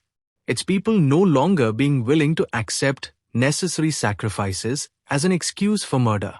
It's people no longer treating loyalty as something owed to bloodline rather than earned through care. And Stephen's entire ethos, loyalty to Julia, because she mattered to him, is already a form of earned loyalty. So he embodies that alternative. That's why I find the premise so compelling. It's not just a palace drama. It's a moral argument about what loyalty should be. Let's talk about Cecilia's relationship to the emperor for a moment, in a way that stays within safe territory. The storyline doesn't define whether the emperor is her father, her ruler, or just the sovereign of her realm. But either way, he's the central authority figure in her life. She is a princess. She has been shaped by his governance. Even if she dislikes him, her identity has been built in his shadow. So when the story reveals he orchestrated Julia's death, Cecilia is forced into an identity crisis. If she continues to serve him, she becomes complicit in murder. If she opposes him, she becomes an enemy to her own world. That is a brutal choice for someone raised inside legitimacy. Stephen doesn't have the same identity crisis. He's an outsider. He can decide the emperor is evil and move accordingly. Cecilia has to decide what it means to betray the very structure that defines her. That's why her arc, to me, has the potential to be the more emotionally complex one. And it also makes her relationship with Stephen more volatile. Stephen might not fully understand what it costs Cecilia to oppose the throne. Cecilia might resent Stephen's relative freedom to be morally clear. Stephen might judge her hesitation. Cecilia might judge his recklessness. That conflict, if written with empathy, can deepen the relationship rather than weaken it, because it forces them to learn each other's fears. One of the most important scenes in this kind of arc is the scene where the couple finally says the unsaid thing. Not a love confession, but a truth confession. I'm afraid. I don't know who to trust. I don't know if I can do this. Those admissions, in a palace environment, are acts of rebellion. Because the palace wants you to be predictable. Fear makes you human. Humanity makes you unreliable as a tool. So, if Stephen and Cecilia can confess fear to each other, they become harder for the palace to control, because they become a unit that isn't purely performative. Now, let's touch the sword god aspect again, but this time from the perspective of what power does to perception. If Stephen is known, at some point, as extraordinarily skilled, people will project onto him. They will fear him, worship him, try to use him. Cecilia might even be pressured to manage him, like he's a weapon the palace needs to claim. That can create tension inside the marriage. Cecilia might be told, explicitly or implicitly, that her job is to keep Stephen aligned with the throne. Stephen might resist being treated like a pet blade. Cecilia might resent being made responsible for his loyalty. And that's where the drama can show something interesting about gender and power in palace settings. Women are often used as conduits to control men. Marriage is a leash. So Cecilia's accidental marriage to Stephen could be the palace trying to leash him through her, whether or not that's how it began. If the story is sharp, Cecilia will eventually refuse that role. She will refuse to be used as the empire's collar around Stephen's neck. That refusal would be a major moment of agency. And Stephen, in turn, might have to learn not to treat Cecilia as merely an innocent victim either. She is royalty. She has influence. She has her own strategic mind. He has to respect her as a partner, not protect her like an object. That mutual respect is the foundation of any romance I actually care about, especially in a high-stakes political story. Now, I'm going to lean into a broader thematic read. This story is about the difference between personal justice and public justice. Stephen's initial drive is personal, repay Julia. The Julia death mystery makes it personal grief. The emperor reveal makes it public. This is not just about one death. It's about the realm's moral corruption. So Stephen's journey is from private debt to public accountability. Cecilia's journey might be from public role to private truth. She starts as a princess, public. She enters an accidental marriage, public. She faces invasion, public crisis. But through Stephen, she might learn to access her private moral truth and then bring that truth back into the public sphere. So the characters are crossing paths. Stephen goes private to public.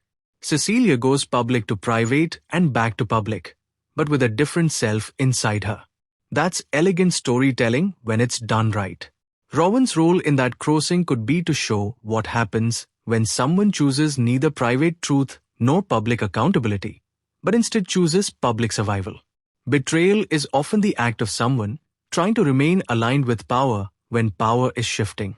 Rowan may be trying to stay on the winning side. That's a very human impulse. It's also how regimes sustain themselves. So punishing Rowan, if it happens as part of justice, is not just punishment of a person. It's punishment of a mentality. The mentality that survival justifies harm. And the Emperor is the ultimate version of that mentality. Which brings me to something I want to say clearly. A drama like this works best when it doesn't treat violence as glamorous. Stephen can be extraordinary. The fights can be thrilling.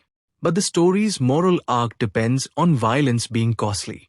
Not only physically, but emotionally.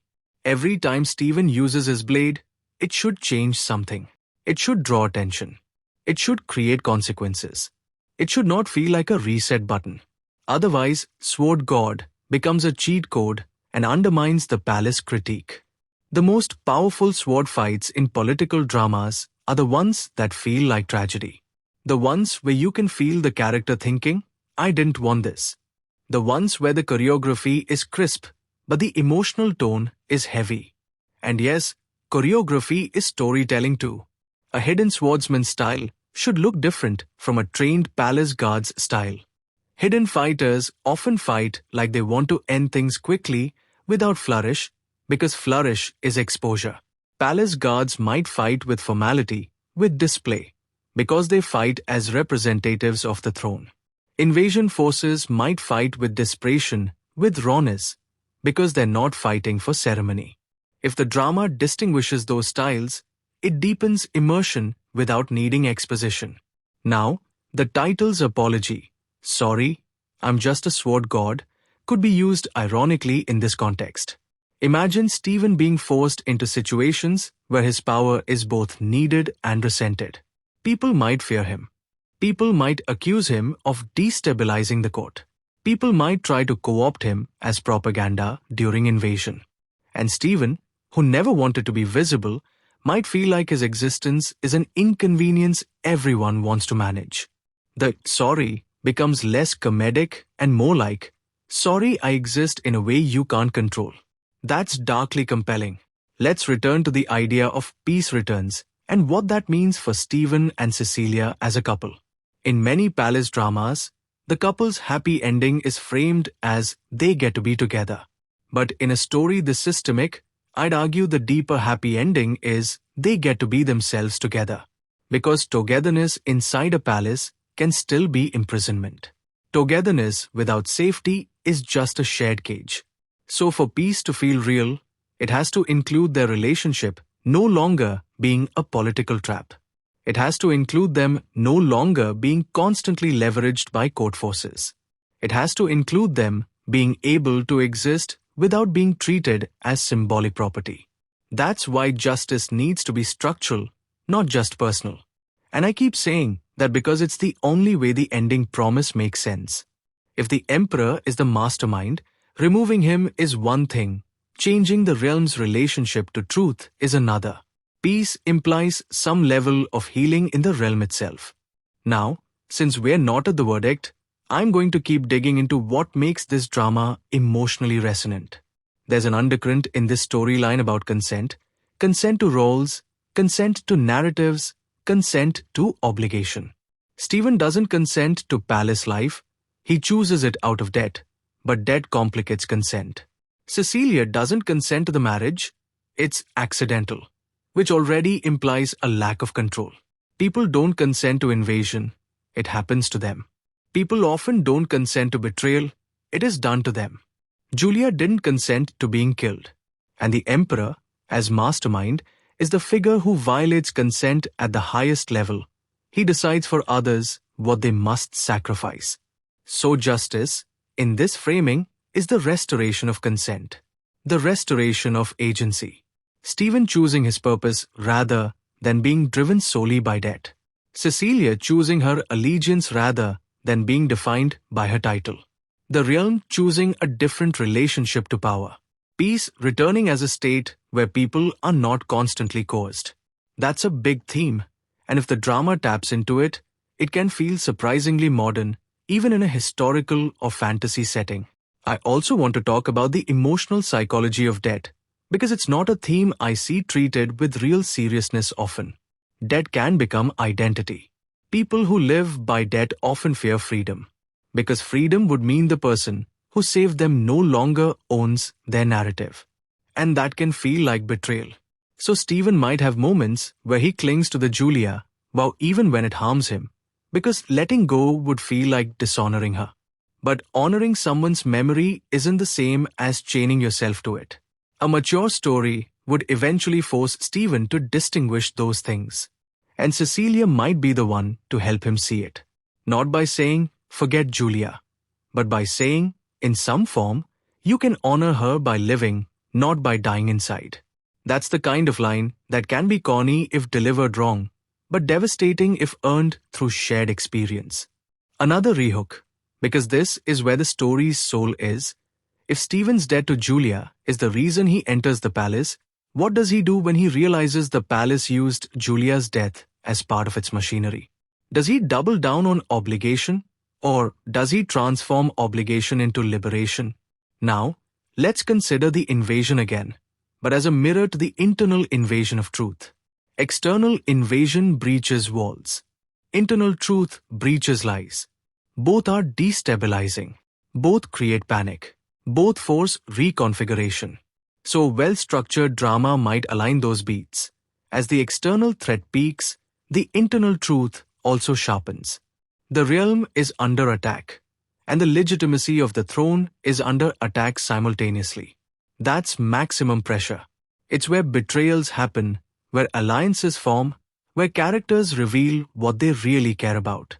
Stephen, under that pressure, might be tempted to focus solely on survival, on physical defense. Cecilia might be tempted to focus on preserving the throne's symbol. But the Julia mystery, pointing to the emperor, forces them to consider the long game. What are you defending if the thing you're defending is rotten? That's the moral trap of palace patriotism. Protect the realm can become protect the tyrant. The drama's job is to separate those things, and Cecilia is the perfect character to embody that separation. Because princesses are often taught that their body equals the realm. Their marriage equals the realm. Their reputation equals the realm. So for Cecilia to oppose the emperor, if that's the direction the story goes, she has to unlearn that equation.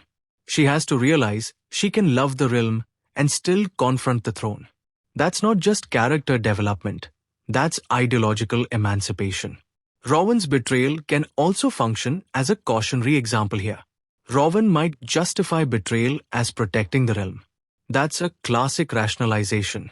It's also a lie people tell themselves when they're protecting their own position. So the drama can use Rowan to show how, for the realm, language is abused. Now, I want to talk about something that often gets overlooked. The role of fear. Fear isn't just a feeling in these stories. It's a currency. The emperor uses fear to keep people compliant. The invasion spreads fear. Betrayal spreads fear. Mystery spreads fear. Fear makes people predictable. Stephen, as a hidden swordsman, probably has a complicated relationship with fear. He's trained to manage it. Cecilia, as a princess, has likely been trained to conceal it. Rowan, as a betrayer, might be consumed by it. The emperor, as mastermind, might weaponize it. So if the drama is layered, it will show different forms of fear. Fear of death, fear of exposure, fear of losing status, fear of being powerless, fear of being seen. And the way characters handle fear is what defines them more than their ideals. Ideals are easy when you're safe. Fear reveals the real structure of your values. That's why betrayal hurts so much. It's often someone choosing fear over love. And it's why justice is hard. It requires people to choose values over fear. Which brings me to the question of how the drama positions courage. Stephen's courage might be physical initially. Cecilia's courage might be social. But the most important courage in this story is moral courage. The courage to tell the truth about Julia's death, even when the emperor's entire apparatus will punish you for it. That's the kind of courage that actually changes worlds. Now, I'm going to talk about the mystery behind Julia's death as a pacing engine. Mysteries in dramas often succeed when they're tied to character relationships. If the mystery is just clues, it gets cold. If the mystery affects who trusts whom, it stays alive. So Stephen investigating Julia's death, however that unfolds, should create tension in his marriage to Cecilia. Not because Cecilia is suspicious by default, but because Cecilia is part of the palace. She's part of the system that killed Julia, even if she didn't know it, that can create guilt, defensiveness, and mistrust. At the same time, Cecilia may be one of the only people with access to information Stephen can't reach. So Stephen might need her help. That need can create vulnerability. So the investigation becomes intimacy. I need you. Can I trust you? If I tell you this, will it destroy you? Those are romantic questions, but they're also survival questions. And that's what makes the couple dynamic potentially so rich. It's not just attraction, it's negotiation of risk. I want to bring in one more sensory mini-scene because I think it captures how truth feels in a palace story. Picture Stephen finally seeing a piece of information, again, not specifying what, that makes the Emperor's involvement undeniable in his mind. The room is bright, but Stephen feels cold. There's a faint smell of ink or wax, or whatever the palace uses for official documents. The sound of distant court activity continues as if nothing has changed, which is the cruelest part. The world doesn't pause for your realization. Stephen's fingers tighten slightly, not around a sword, but around the edge of a table or a piece of cloth, because he needs something solid. His throat feels dry, and the thought that hits him isn't, "I'll kill him." It's, "This is what they do." That moment of recognizing systemic cruelty is different from rage. It's nausea. It's the body rejecting the logic of power. If the drama gives you even one moment like that, it elevates the Emperor reveal from plot twist to moral horror. Now, I want to consider the theme of peace returns as it relates to trauma, because trauma is the shadow that can make an ending feel real. Stephen has likely lived a life that required hiddenness, which often implies trauma. The palace experience adds trauma, betrayal, invasion, moral injury. Cecilia's life is likely already traumatic in the specific way royalty can be: constant surveillance, constant performance, lack of agency. That gets intensified by the marriage and the political storms. So when peace returns, it shouldn't make them instantly okay. It should show them learning to live with what happened. Maybe they laugh more easily. Maybe they sleep better. But certain sounds still startle. Certain rooms still feel too quiet. Certain names still hurt. That's how you make peace feel earned. And that's why the ending promise doesn't scare me as much as it might in other dramas. Some stories slap peace returns on top of chaos like a bandage. But if Maaf, Hanya Dewa Pedang has done the emotional work, peace can feel like the beginning of healing, not the denial of harm. Now, there's also the question of what the drama is saying about monarchy itself. Making the emperor the mastermind is a critique. But does the story critique monarchy as a structure, or does it critique a bad emperor as an exception? The storyline points towards structural critique, but it depends on execution. If the ending restores peace by replacing the emperor with a good ruler and everything is fine, the story may soften its critique. If the ending emphasizes accountability and a shift in how power is checked, then the critique deepens. I can't confirm which it does, but I can say what I'd hope for. I'd hope the drama acknowledges that one man didn't create the rot alone. He benefited from a system that concentrated power and allowed secrecy. Even if justice is served, the story should leave the audience with the sense that vigilance matters, that peace requires ongoing honesty. That's not pessimism. That's realism. And it would align beautifully with Stephen's arc, because Stephen begins as someone focused on one debt, one person, one promise. The story expands him into someone who understands the realm's moral infrastructure. That's growth. Cecilia, too, could be expanded from princess as symbol into princess as moral agent. That's growth. Rowan's betrayal, then, becomes part of the cautionary fabric. What happens when people choose self over truth? Now I want to talk about one more aspect of palace dramas that can make them emotionally addictive: the constant question of who is watching. Watching is power. Being watched is vulnerability. Stephen, as hidden, is used to watching without being watched. Cecilia is used to being watched and managing it. The emperor watches everyone. Rowan's betrayal implies someone was watching from inside the trusted circle. So the drama can play with gaze. It can show scenes where characters think they're alone but aren't. It can show scenes where characters act for an audience. It can show scenes where characters deliberately create the illusion of being watched to deter danger. And it can show the relief of finally not being watched when peace returns.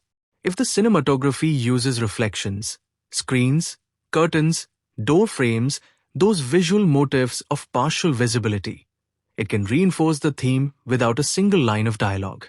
Now, I want to be honest about something that might divide viewers. Some people will come to this drama for the power fantasy element implied by Sword God. They'll want dominance. They'll want the satisfaction of Stephen humiliating arrogant nobles and cutting down enemies. And I get that. That's fun. But the storyline is promising something heavier. It's promising that Stephen's power is trapped inside a web of politics, marriage, betrayal, invasion, and imperial conspiracy. So if you're someone who only wants straightforward, overpowered hero wins, you might get impatient if the drama spends time on court tension and moral ambiguity. And if you're someone who loves palace mind games, you might be wary of the Sword God title, thinking it'll turn everything into action. So the drama has to manage expectations. It has to deliver enough kinetic satisfaction to honor the title's energy, while delivering enough psychological and political weight to honor the storyline's darkness. That balancing act is hard. But when a drama nails it, it becomes widely appealing because it feeds multiple appetites: adrenaline and dread, romance and critique, mystery and catharsis. Now, another angle. The storyline explicitly says Stephen entered the palace to repay Julia. But it doesn't say Julia asked him to. That's important. Debt-driven characters often impose debts on themselves. They decide repayment is mandatory, even if the other person would never demand it. That can become a form of self-punishment. So as Stephen uncovers the truth of Julia's death, his relationship to Julia's memory may change. He might realize he's been living for her rather than living because of her. He might realize she helped him so he could have a life, not so he could sacrifice it. That realization is emotionally powerful because it reframes the entire premise. It turns the story from repay the debt into honor the gift.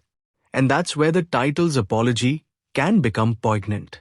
Sorry, I'm just a sword god could, in a deeper reading, reflect Stephen's discomfort with being more than a normal person, with being capable of changing things. Some people feel guilty for being capable when others aren't. Some people feel like their strength obligates them to fight. That's another kind of debt, the debt of power. If the drama explores that Stephen feeling responsible because he can do what others can't, it gives the sword god aspect emotional complexity. Now, I want to press on Cecilia again, because I really do think she's the key to whether this drama feels like a story about love, or a story about power, or a story about survival. Cecilia's choices determine the moral sophistication. If Cecilia is passive, the story becomes a more conventional male-led revenge politics arc. If Cecilia is active, it becomes a partnership story that also critiques imperial structures. So what would active Cecilia look like in a safe, non-inventive way? It would look like Cecilia making decisions that cost her something. It would look like her choosing to trust Stephen even when it's risky. It would look like her refusing to let her marriage be used purely as propaganda. It would look like her taking the Julia truth seriously and not dismissing it as unfortunate politics. It would look like her confronting the invasion not just as a threat but as a consequence of governance. It would look like her recognizing that peace can't be built on lies. Those are all thematic choices. They don't require specific scenes to be plausible. And if the drama gives us that Cecilia, then Stephen and Cecilia's relationship becomes one of those rare on-screen marriages where both characters are actively transforming, not just reacting. Now, Rowan's betrayal again, because it's a pressure point.